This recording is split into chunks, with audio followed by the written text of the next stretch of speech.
Hi, I'm Jack, and I'm here to talk to you guys about the fifth live-action Spider-Man movie, The Amazing Spider-Man 2. Now, this is the fifth episode in my set of Spider-Man reviews leading up to Spider-Man No Way Home coming out in December.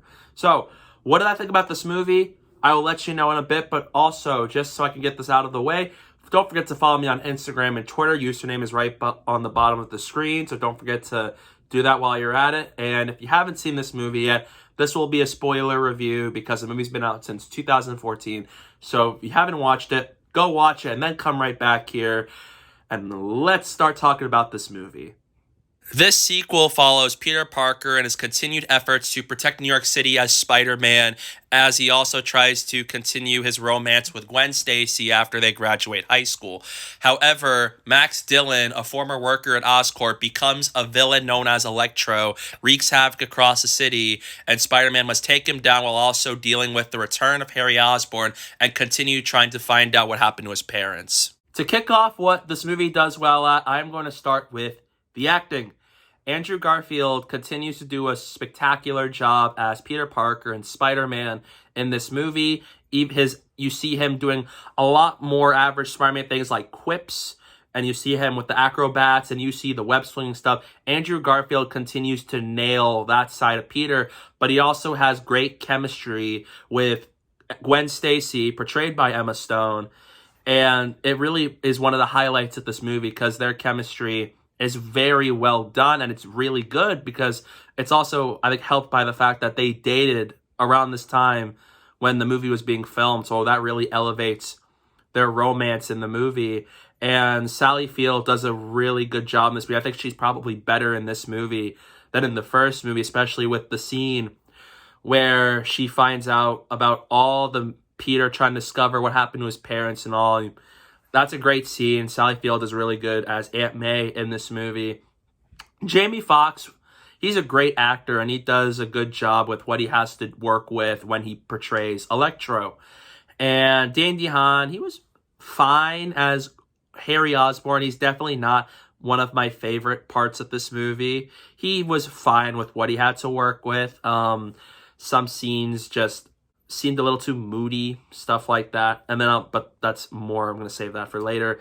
Yeah, the acting was pretty good all around, so that's a plus for this movie. A huge highlight of this movie are, without a doubt, the cinematography and visual effects work. Just like in the first Amazing Spider-Man movie, this movie continues to have some of the best visuals out of any Spider-Man movie we've had so far. It's beautiful looking, it's gorgeous, it's marvelous, and it's just great. Even the web-swinging scenes are gorgeous in this film. It is no joke. It's so good. Like, especially in the opening, when you jump to present day after the opening sequence set in the past, you see Spider-Man, he's falling from the sky, you see his new suit, and he web swings, and I love that theme in the background composed by Hans Zimmer, and it's just really cool sequence, and it's shot really well, especially for a web swinging scene like that. So throughout the movie, there are lots of great web swinging scenes throughout, whether it's from the beginning, the middle, even in the end. It's all terrific. And this movie is certainly one of the best in the series when it comes to the web swinging department. And even the score by Hans Zimmer and the Magnificent Six, excellent. I love the Electro theme that plays when Spider-Man fights Electro, especially in Times Square when they first fight each other. It's really cool. It's awesome. And for a score like that, it is so good to listen to, even on loop. It's just such a good score. And it works so well, even as James Horner didn't return to compose the score for this movie. So, yes, the TASM 2 score. And I also like that one song that they play in the credits called It's On Again, and that's what they played when you have the credits rolling and you have like all of these Sinister Six teases, because the movie does set up the Sinister Six, and I will talk about that later. And it's a really cool credits sequence, especially with the song, and it adds to the movie having a great score and soundtrack for this film. Oh, and this suit is amazing. The TASM 2 Spider-Man suit is easily one of the best Spider-Man suits ever made. One of the best scenes in this entire movie is this scene right here. I loved it when Spider-Man comes in, he saves the kid from those bullies who destroyed his project, and it was so heartwarming and cute to see Spider-Man help this little kid out and even fix his windmill for him. And then what makes it even better is that after that, he walks him home. It's just such a Spider-Man friendly neighborhood thing to do, and I absolutely adore it.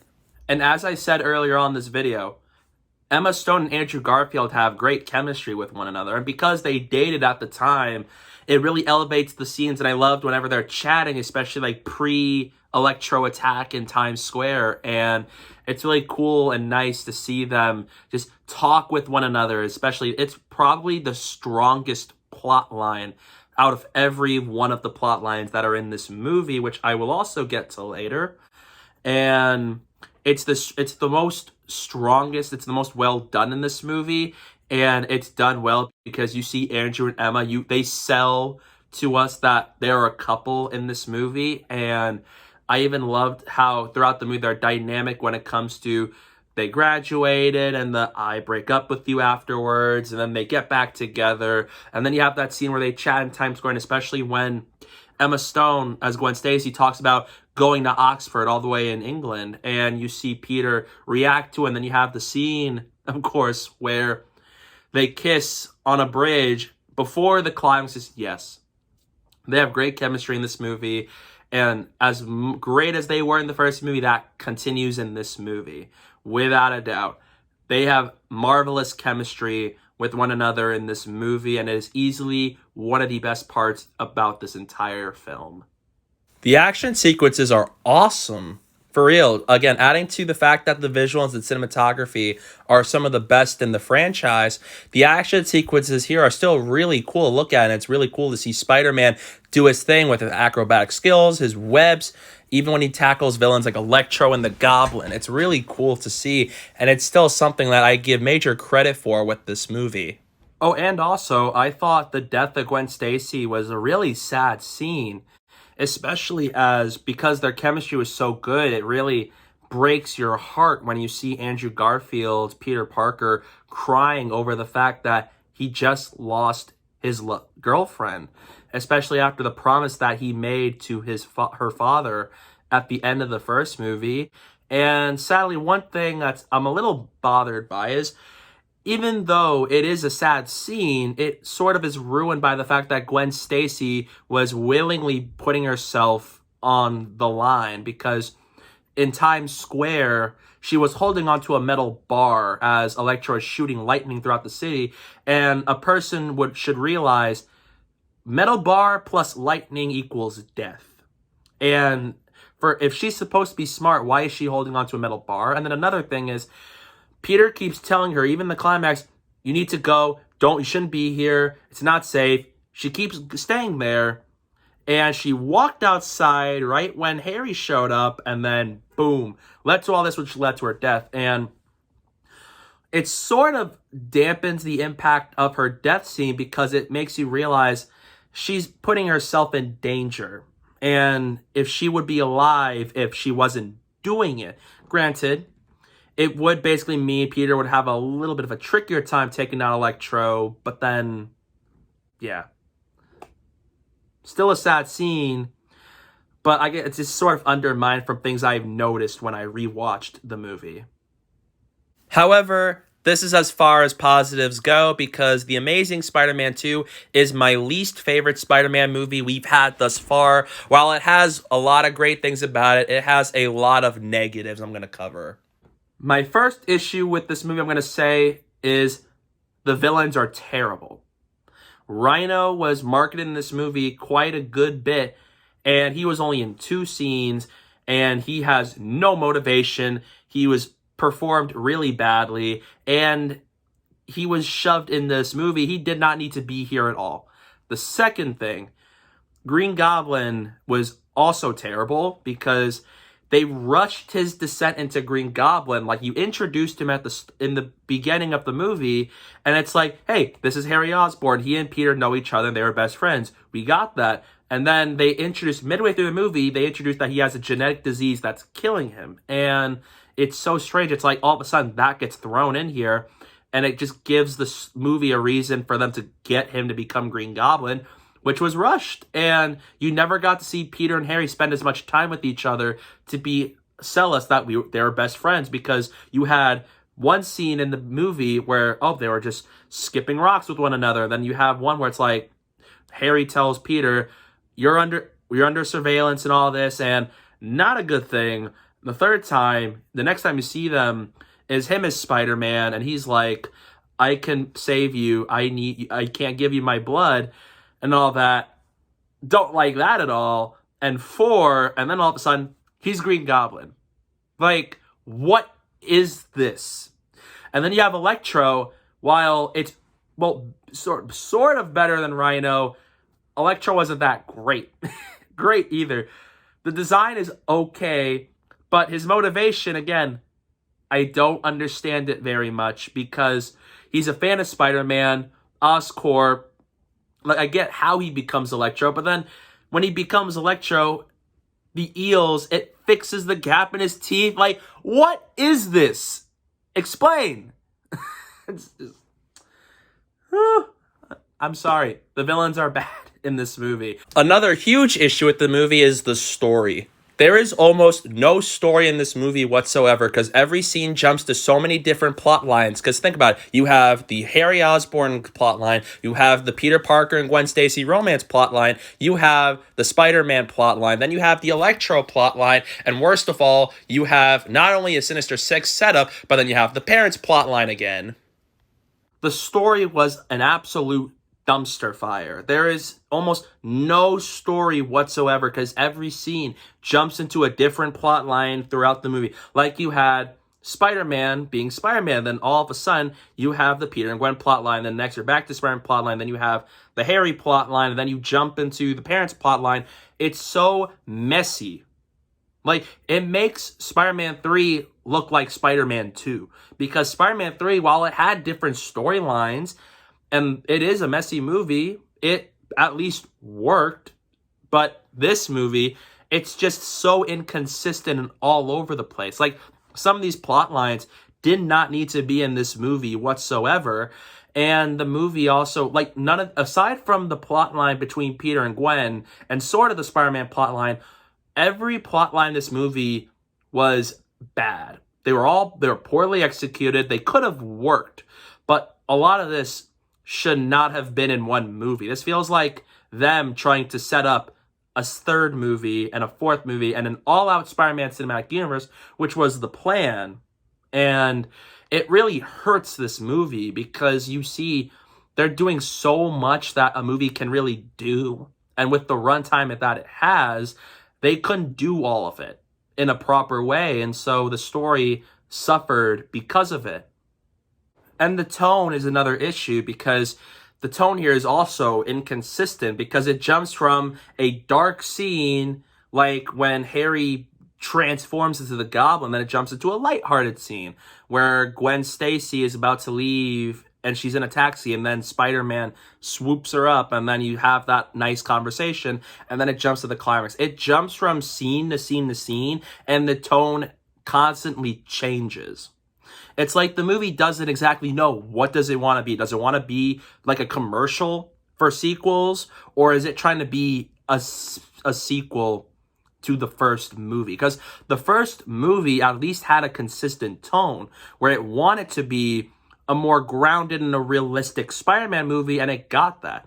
This movie, all of a sudden, changed the tone to being wacky, comic booky, and it was messy, because I don't mind it being wacky and comic booky, but it feels weird, especially for a sequel, because the first movie was made like it's a Batman Begins styled Spider-Man movie where it's realistic and all that, but then the second movie makes it feel a lot more lighthearted and goofy, and it's a mixed bag when it comes to that, because at times it doesn't necessarily work, because again, they couldn't keep the consistent tone throughout, because they kept constantly changing it with every scene. And while it's not as big of a problem I had, unlike with the story and the villains, this is still an issue I had with this movie, which is still one of many.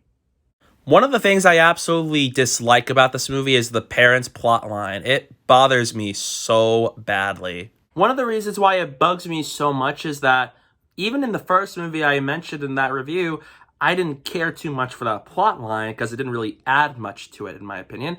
But this movie makes it even worse because what I think should have happened was, again, they should have dropped that plot line at the end of the first movie when he's happy with being Spider-Man, all that. They should have stopped it at the end of the first movie, but then they decided to bring it back in this movie, and it felt so unnecessary because none of that plot line connects to like Electro and the Harry Osborn and the romance plot line and all of it. And I'm just like, what's the point in this plot line? It's the most unnecessary, in my opinion. And one of the other biggest reasons why it bothers me so much is that it makes Peter becoming Spider-Man a chosen one thing, and I don't like that at all.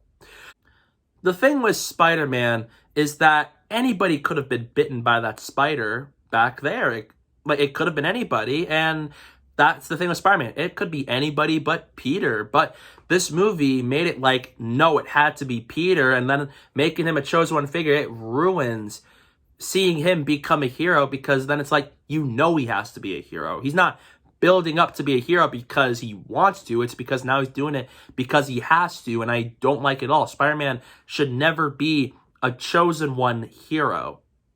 And I don't like how they made it a legacy thing where it's like, no, the spider is genetically coded with the Parker bloodline, meaning nobody could have done it, meaning if Harry had been bitten by that spider, he would die. If Gwen Stacy was bitten by a spider, she would die.